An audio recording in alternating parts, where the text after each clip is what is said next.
तो सबसे पहले मैं ले रहा हूँ टाइम कॉस्ट एनालिसिस। इसमें जो फंडर्स होते हैं वो सबसे पहले ये चेक करेंगे कि जो टोटल कॉस्ट है आपके प्रोजेक्ट की, जो आपने उन सब कॉस्ट डेटा से निकाली है, उसमें कितना परसेंटेज जो है वो फिक्स्ड कॉस्ट का है और कितना परसेंटेज जो है वो वेरिएबल कॉस्ट का है। राइट।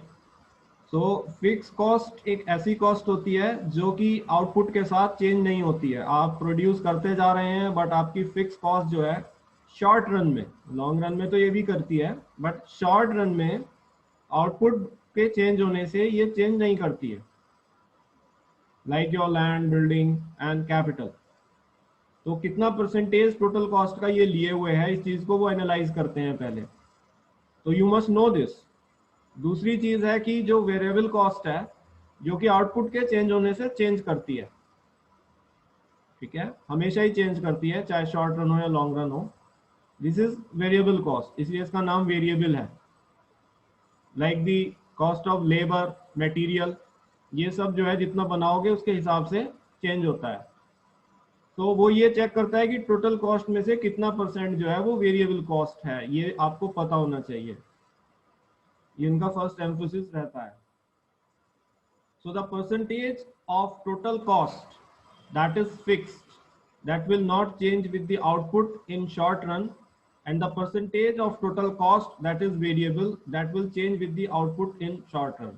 Right? So हम लॉन्ग रन की बात बाद में करते हैं, वो पहले शॉर्ट रन में ही देखते हैं। इस बात को हमेशा ध्यान रखिएगा। फंडर्स शॉर्ट रन में देख रहे हैं कि कितना परसेंटेज जो है फिलहाल, क्योंकि शॉर्ट रन की मैं बात करूंगा, क्योंकि ये लॉन्ग रन में जो है फिक्स कॉस्ट जो है ये वेरिएबल कॉस्ट में चेंज हो जाती है।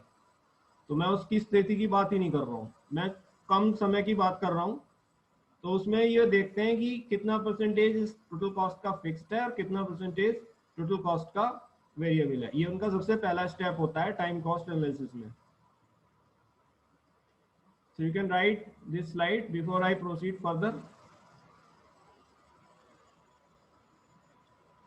Now my second case in this time cost analysis is about the break even point. So break even point जो है एक आउटपुट होती है। ठीक है, जब ऑर्गेनाइजेशन उस आउटपुट को प्रोड्यूस करने लगता है तो उस आउटपुट पर जो टोटल कॉस्ट होती है, टोटल कॉस्ट से मेरा मतलब फिक्स कॉस्ट और वेरिएबल कॉस्ट का जो सम होता है वो उसकी टोटल रेवेन्यू के इक्वल होता है। जो भी रेवेन्यू सेलिंग करके मिल रही है, तो उस स्थिति में बिजनेस जो है ना ही कोई प्रॉफिट बनाता है ना ही कोई लॉस होता है बिजनेस को, क्योंकि बिफोर दिस बिजनेस जो है वो लॉस में ही शुरू होते हैं सब। जब ब्रेक इवन पॉइंट आता है उस समय जो है आपको लॉस नहीं होता है।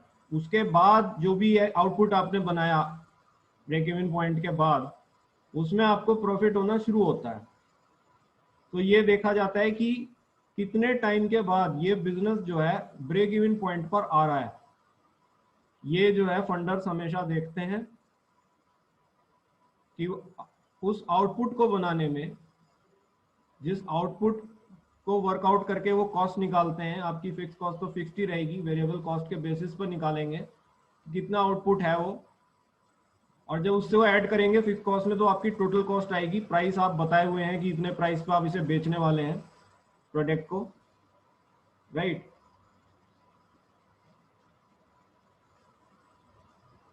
सो आप जो है आउटपुट को बेसिस पर वो डिसाइड करते हैं कि ये कितने समय में ये आउटपुट बना पाएगा प्रोजेक्ट, जिस पे ब्रेक इवन, जिस आउटपुट को ब्रेक इवन पॉइंट कहते हैं, ये कितने टाइम में आ पाएगा। तो इसी से एक एसोसिएटेड रिस्क जो है वो कैलकुलेट कर पाते हैं। ठीक है, so you must know that in what time you will reach your break even point when there will be no loss to the business, क्योंकि जब बिजनेस शुरू होता है तो लॉस से ही शुरू होता है। So the expected time duration taken by the business to produce break even output at which business neither gains profit nor incur loss, because the total cost incurred by the business to produce that output is equal to the total revenue earned by the business on selling that output.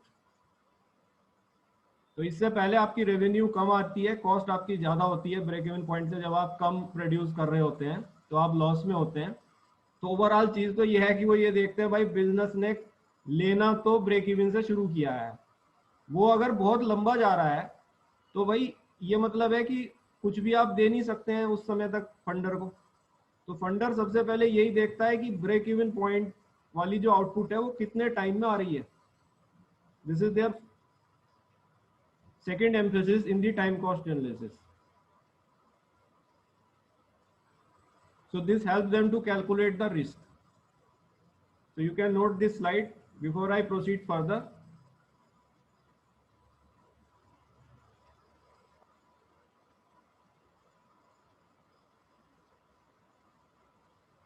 अब बेटा आपने जो firm जब business शुरू करता है तो initially जो है जो बिजनेस की मार्जिनल कॉस्ट होती है, आपने थोड़ा इकोनॉमिक्स पढ़ा है थर्ड ईयर में, तो मैं उसको बेसिस पे थोड़ा बता रहा हूँ आपको।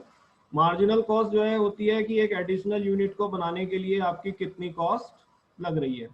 तो जब बिजनेस शुरू होता है तो इनिशियली जो है मार्जिनल कॉस्ट हर बिजनेस की कम आती है, मतलब यूनिट जैसे जैसे आप बढ़ाते हैं वैसे वैसे मार्जिनल कॉस्ट जो है आउटपुट के साथ घटेगी कुछ समय तक के लिए। तो जब ऐसा होता है, ये initial phase of the business होता है, उस समय जो है बिजनेस जो है इकोनॉमीज ऑफ स्केल पर काम करता है, right. It means that as you are increasing the output, the cost of producing the additional output will go on decreasing with output. So you are under the economies of scale. उसके बाद एक निश्चित output के बाद ये marginal cost जो है ये आपकी बढ़ती है। जैसे जैसे आप एक एडिशनल यूनिट बनाएंगे वैसे वैसे ये मार्जिनल कॉस्ट जो है इंक्रीज करेगी। तो उस समय बिजनेस जो है डिस इकोनॉमीज ऑफ स्केल में होता है। This is the nature of every business. कुछ में इकोनॉमीज ऑफ स्केल लंबा टाइम तक जाता है, कुछ में economies of scale short time तक रहता है, लेकिन हर इकोनॉमीज ऑफ स्केल के बाद डिस इकोनॉमीज ऑफ स्केल एक निश्चित आउटपुट के बाद आता है, राइट। सो वो ये देखते हैं कि व्हाट इज द टाइम जिसमें ये बिजनेस जो है इकोनॉमीज ऑफ स्केल में है और उसके बाद ये डिस इकोनॉमीज ऑफ स्केल को अटेन कर रहा है। ये चीज वो टाइम कॉस्ट एनालिसिस में देखते हैं। So the expected time duration taken by the business to produce output up to which the firm operate under economies of scale when the marginal cost incurred to produce one additional unit decreases with increase in output, beyond which firm starts to have diseconomies of scale when the marginal cost incurred to produce one additional unit increases with the increase in output. तो ये समय जो है हमें देखना होता है कि भाई ये कितने समय तक बिजनेस इकोनॉमीज ऑफ स्केल में है। अगर किसी बिजनेस की ये साइकिल लंबी है, वो ज्यादा लंबे समय तक इकोनॉमीज ऑफ स्केल में रह रहा है, तो फंडर उसको इजीली फंडिंग करेगा। और अगर उसकी कम है कि मामूली से उस पर ही आके वो डिस इकोनॉमीज में हो जाता है, तो उसको फंडिंग करने में फिर रिस्क बढ़ेगा। ये भी उसका एक रिस्क का पैमाना है। This is note this is the third point. So I just review again. The first was the analysis, how much is the fixed cost, how much is the variable cost. The second one was the know the break even point output, the time duration taken by the business to reach to the break even point output. And the third is the time duration during which the business is in economies of scale. वो कितना समय में economies of scale में है जब उसकी marginal cost output के साथ घटेगी। So you can note this slide before I proceed further.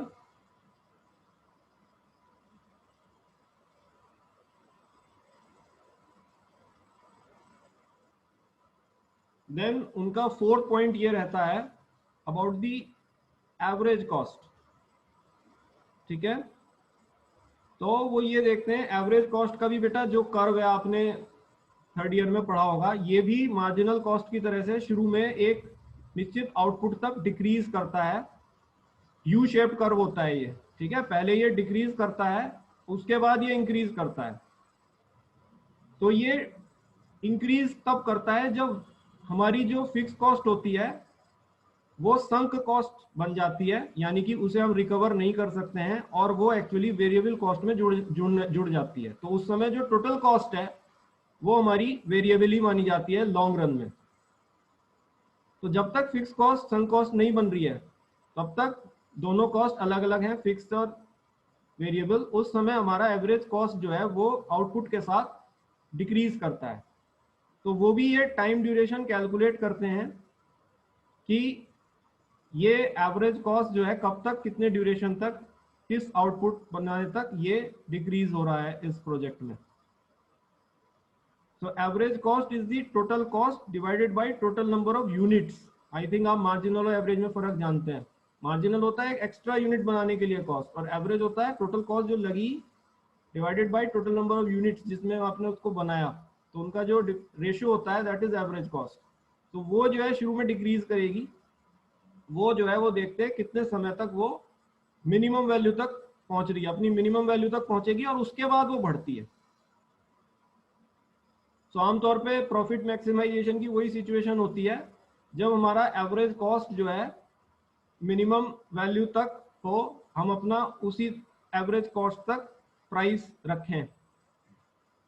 ठीक है, तो वो इस स्थिति को देखते हैं।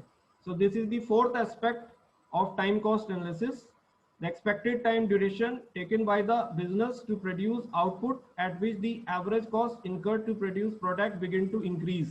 At this stage, the fixed cost becomes unrecoverable sunk cost and merge into the variable cost so that the total cost is only variable cost.